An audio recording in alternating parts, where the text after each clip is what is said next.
Saya Meta Trisasanti, saya seorang executive coach.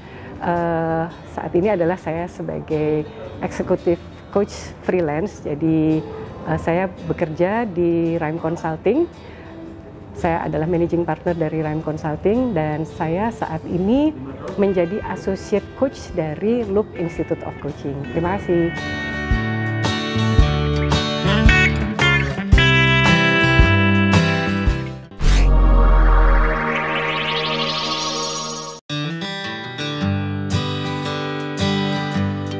Baik, terima kasih Mbak. Coaching itu sebetulnya adalah salah satu bentuk pengembangan dari SDM. Sebetulnya bentuk pengembangan bukan hanya coaching saja ya.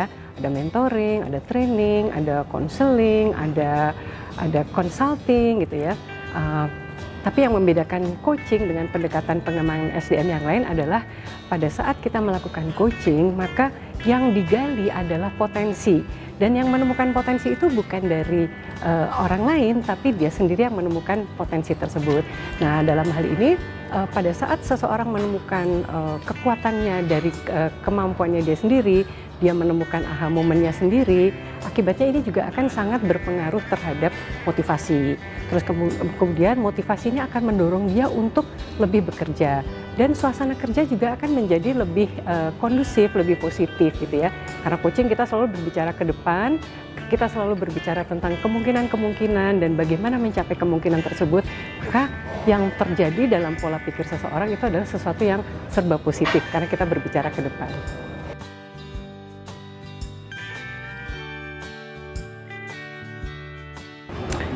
Untuk menjadi seorang coach diperlukan adanya kompetensi. Jadi percakapan coaching itu adalah sebuah percakapan yang terukur dan terstruktur. Nah, untuk bisa mencapai percakapan yang terstruktur dan terukur itu diperlukan adanya kompetensi. Jadi kompetensi yang paling utama itu adalah pertama kali untuk bisa membina hubungan yang baik harus ada rapport ya, kemudian harus menimbulkan trust. Nah, kemudian seorang coach perlu memiliki kemampuan kompetensi untuk mendengar, ya mendengar, dan dari mendengar itu kemudian muncul pertanyaan-pertanyaan yang akan diajukan kepada si coachnya. Jadi pada coaching itu bukan pertanyaan-pertanyaan yang disusun oleh coachnya, tapi timbul pertanyaan karena ada pernyataan dari si coachnya menimbulkan keinginan tahu dari si coachnya untuk kemudian menjadi cermin bagi si coachnya untuk melihat dari sisi yang berbeda. Jadi prosesnya tentunya adalah tentunya harus yaitu membina hubungan lebih dulu, kemudian juga harus ada kejelasan.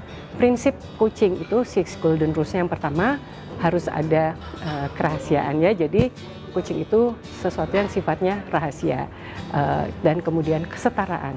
Pada saat kita berbicara seperti ini, saya dan kakak adalah sama. Jadi kita sama-sama individu yang utuh.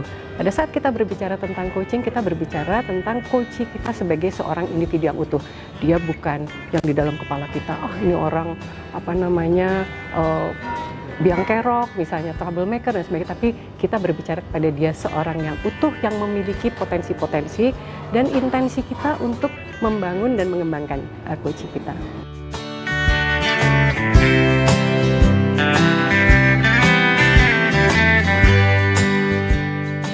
Oke, baik. Jadi karena coaching itu adalah sesuatu yang terstruktur ya. Jadi misalnya organisasi bisa membuat proses coaching itu secara bertahap.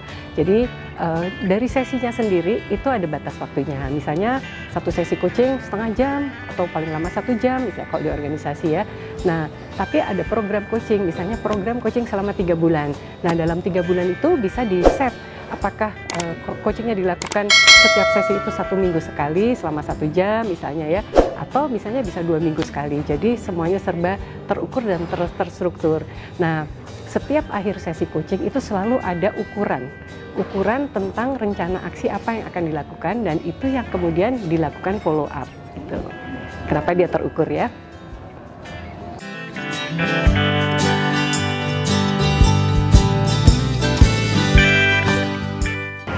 Ada 2 macam coaching ya. Yang pertama individual coaching, one on one seperti ini ya, saya dengan Mbak gitu ya, misalnya dengan kakak kita melakukan coaching. Tapi ada juga dengan namanya team coaching. Jadi coaching dilakukan untuk tim di dalam tempat kerja. Jadi misalnya divisi HR misalnya, coach melakukan coaching untuk timnya.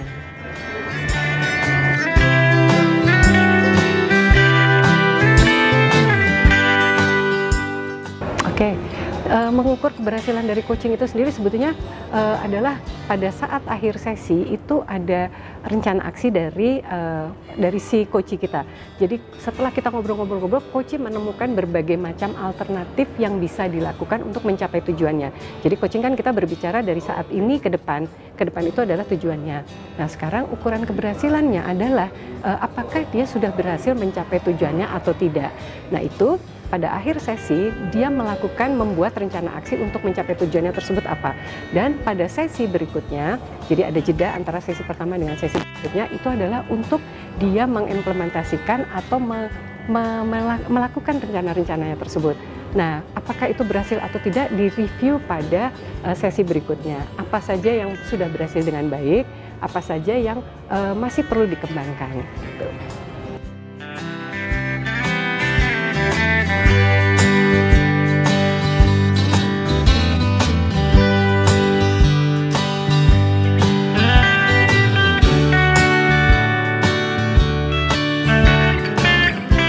Baik, pada akhir sesi coaching ditanyakan komitmennya untuk melakukan rencana aksinya tersebut.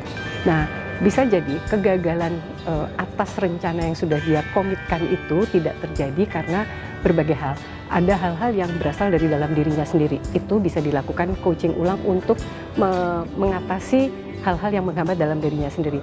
Tapi bisa juga kegagalan itu karena faktor eksternal yang tidak bisa dia kontrol, jadi berada di luar kontrolnya dia. Nah itu tentunya perlu bantuan dari manajemen atau dari organisasi untuk mengatasi hal tersebut.